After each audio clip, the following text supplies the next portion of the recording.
Beyonce has spent the last 20 years perfecting the art of mystery, allowing her performances, music, and images to do the talking. However, there is a reality that the Hive hardly ever talks about underneath that flawless exterior.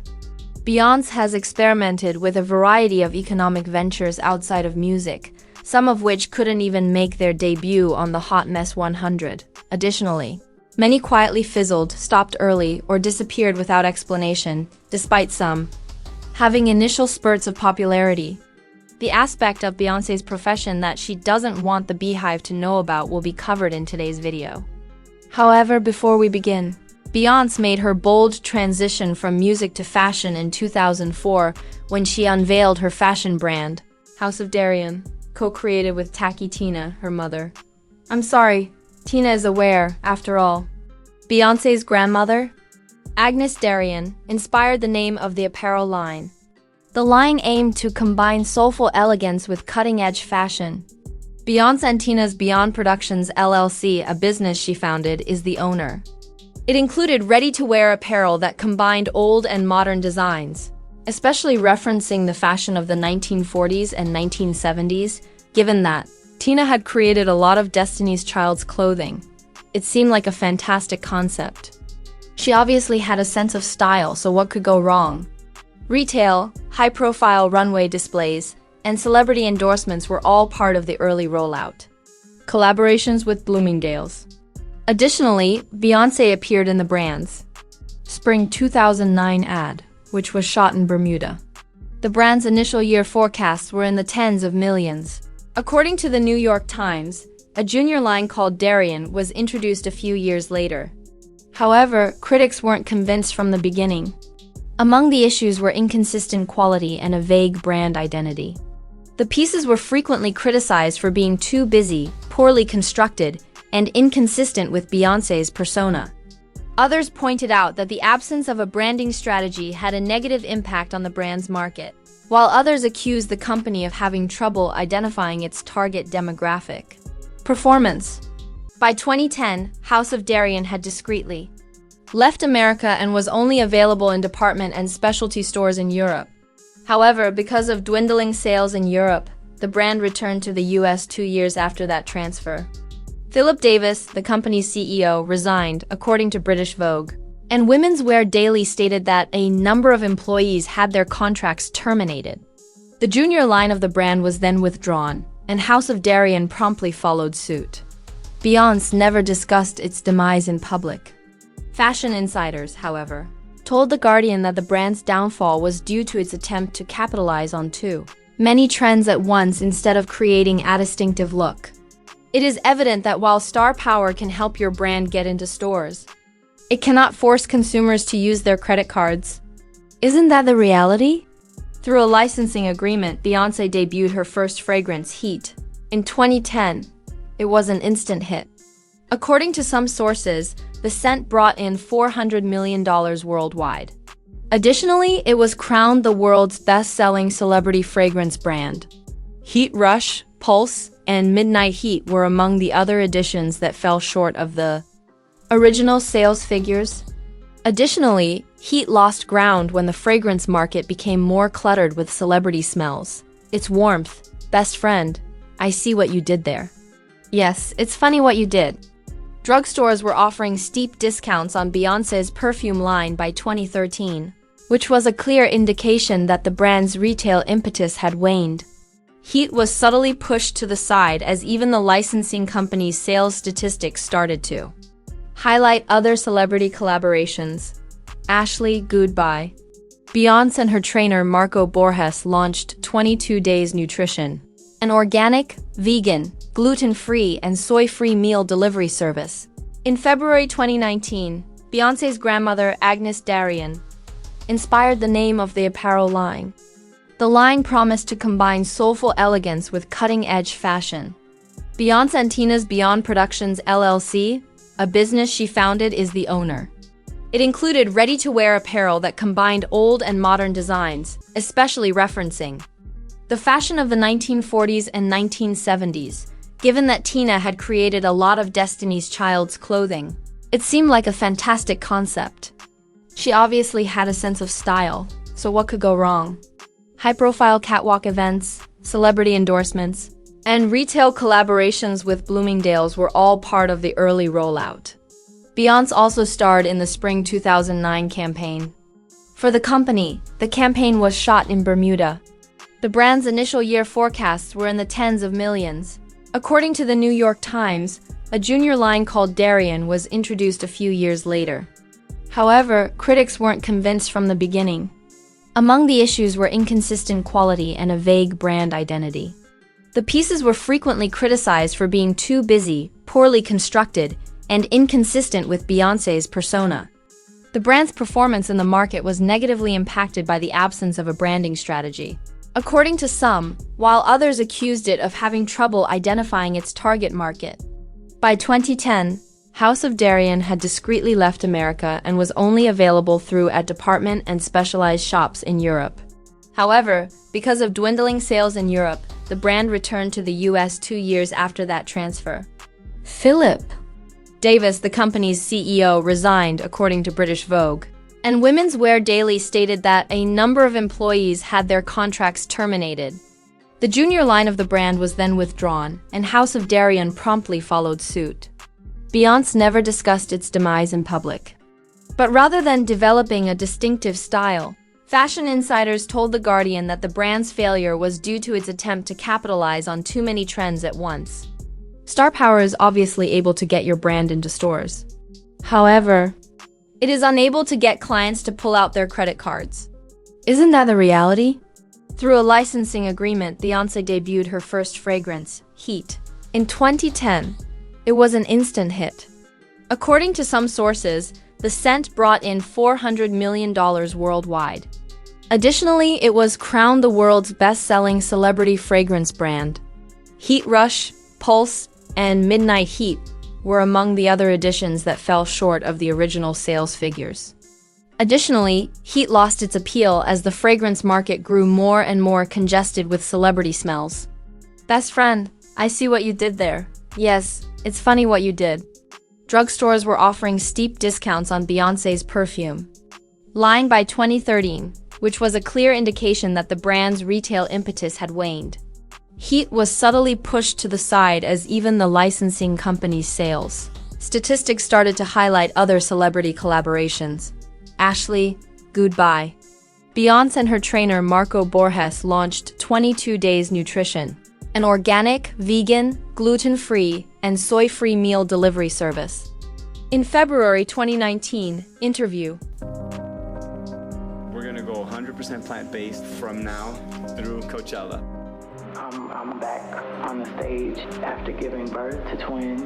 I was a woman that felt like my body was not mine. We know the power of vegetables, we know the power of plants, we know the power of foods that are unprocessed and as close to nature as possible. The idea followed the clean eating craze. Backlash, however, was felt all around the world. According to a representative of the British Association for Nutrition and Lifestyle Medicine, the vegan diet plan may be harmful due to its low-calorie intake, which could result in nutritional deficiencies.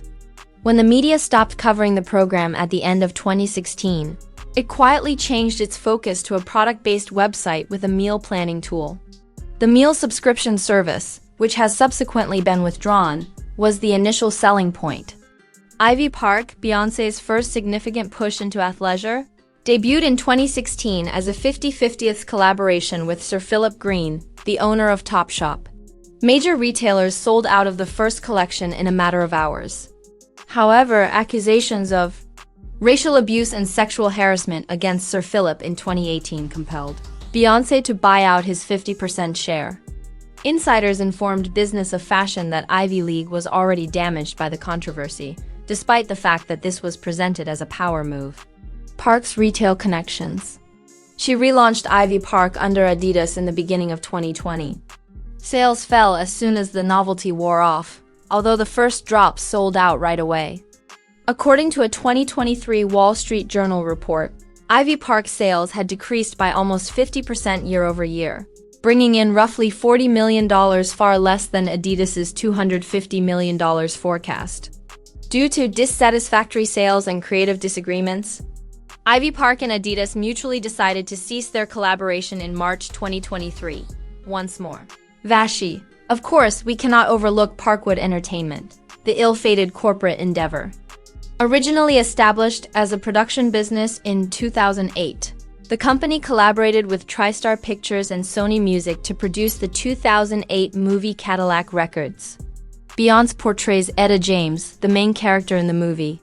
Although she won a Grammy for her performance of Ada's song At Last, the movie did not do well at the box office overall. Box office magic. According to Reuters, the film only made about $9 million globally, while having a $12 million budget. Dog dang say flop if you can. Parkwood attempted to develop another movie the next year, Obsessed, which starred Idris Elba and Beyonce. This time, despite only having a $20 million budget, Parkwood was a huge smash, earning nearly $70 million worldwide. Regretfully, the reviews were awful. Additionally, a writer for the label after sacking her father in 2011 on the grounds that he was embezzling money from her. Among the musicians she signed were the sisters, Chloe and Halle Bailey. Beyonce faced criticism in 2023 due to Chloe's debut album, In Pieces, having poor sales. The album was released with hardly any public promotion. Beyonce, she didn't tweet her congratulations or post anything about it on Instagram. Only 10,000 copies of the album were sold in its first week, and it peaked at number 119 on the US Billboard charts. Have mercy, Lord, 10,000 did you say? Sweetheart. The speculation quickly became tangled on TikTok and Twitter. Fans said that Beyonce was subtly undermining Chloe's career by allowing her debut endeavor to fail without providing the kind of visibility that only she could offer. Others contended that Beyonce was deliberately keeping a distance in order to maintain the integrity of her own brand while Chloe dealt with the unfavorable reviews and poor sales. The story took on a life of its own, whether it was a well-thought-out business move or a sincere lack of interest. Most people could also see that the mentor had abandoned her own protégés to drown. Regarding High, Polo Tink Tink hasn't even put out a studio album yet.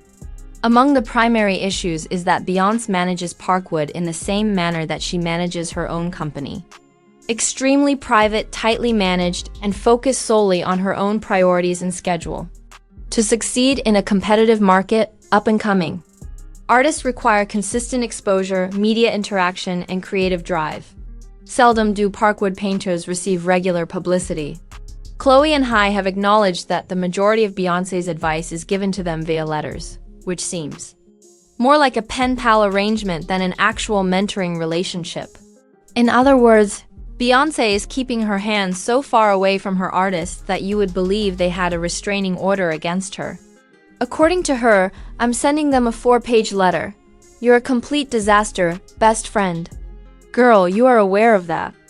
Additionally, Beyoncé's mystique and perfectionism foster an atmosphere where artists on her label could feel under pressure to meet her standards without having her platform or resources, rather than encouraging uniqueness and distinctive branding. Parkwood occasionally gives the impression that it is attempting to turn its artists into tiny replicas of Beyoncé, which weakens their individual artistic voices. It is uncommon for the general audience to witness these artists' personalities or artistic visions, fully developed in a way that feels genuine and unencumbered by the shadow of their predecessors. Ultimately, having a strong artistic reputation does not equate to becoming a successful label boss. Beyoncé's ability to steer her story and set her own rules has always been key to her success. Parkwood's flaws indicate that she hasn't created a framework that enables other artists to follow suit. For a label to succeed, it needs steady funding, strong promotion, and a readiness to allow artists to take chances and even fail in front of the audience. Beyoncé's name may open doors for her signees without those components, but it hasn't been able to sustain them long enough for those musicians to really succeed. The whole tomfooling undermines Parkwood's reputation. Beyoncé's label should be a dream come true for anyone looking to gain immediate industry recognition, access to top producers, and the endorsement of one of the music industry's most reputable brands. But the dream began to resemble a nightmare after witnessing how Chloe's debut was handled. The elephant in the room must now be addressed. Elephant. One of Beyoncé's charms when it comes to music is her aura of secrecy. She is among the few real pop stars who have the ability to go months without being seen, then suddenly reappear and stop the world in its tracks. Her position as an untouchable figure is fueled by the grandeur created by her few interviews, meticulously planned record rollouts, and selected appearances. In music, people tend to conjecture more when she doesn't say anything. And supposition is the same as hype in that environment. However, the outcomes can be somewhat less magical when the same strategy is used in business, particularly in consumer-facing sectors like fashion, cosmetics, or lifestyle goods. In the business world, clients' accessibility is what I desire. They want to believe that they are investing in a way of life that they can relate to and identify with. Companies like Kim Kardashian's Skins and Rihanna's Fenty are successful because their founders are actively involved with their audience, frequently interacting with them and showcasing their own use of the products. Beyonce, on the other hand, seldom ever lets anyone in behind the scenes. Additionally, as the initial excitement of her items wears off, the lack of a human connection may cause them to feel chilly or abandoned. The notion that name awareness by itself will sustain a brand indefinitely presents another difficulty. Even the most well-known brands cannot depend entirely on their celebrity status to inspire customer loyalty, despite Beyoncé's enormous recognition. Instead of focusing on the gradual, continuous process of building a fan base, Beyoncé's business endeavors frequently appear to be driven by the idea that the initial wave of success will be sufficient to keep them afloat. Her rivals have likewise been able to bridge the relatability gap. When Kim Kardashian casually promotes Skims in a dressing room video or publishes a barefaced photo applying Fenty skin, viewers can put themselves in the same shoes. The ambitious image that Beyoncé portrays and the everyday reality of the items she sells are frequently at odds. Not many people actually think she's wearing an Ivy Park tracksuit to conduct errands. Additionally, the products feel more like collections than necessities in the absence of experiences that personalize her usage of them. The name Beyonce will always be in demand. Stages bring down streaming services and enthrall whole stadiums. However, her record in the economic sector speaks to a more subdued reality. The marketing is flawless, the launches are explosive, and the hoopla is inevitable until it isn't. The items disappear as if they never happened. The partnerships end, and the lights go off. Lord, please. How long will sacred hair care last, I wonder? Her effect is not diminished by it. Her reputation as a performer is unaffected. However, it does demonstrate that even the most potent music brand cannot ensure longevity outside of the arena. Star power gets you noticed in life and in business. However, planning, flexibility, and consistent performance are what keep you at the top. And Beyoncé hasn't really mastered that stage yet. If this video was enjoyable to you,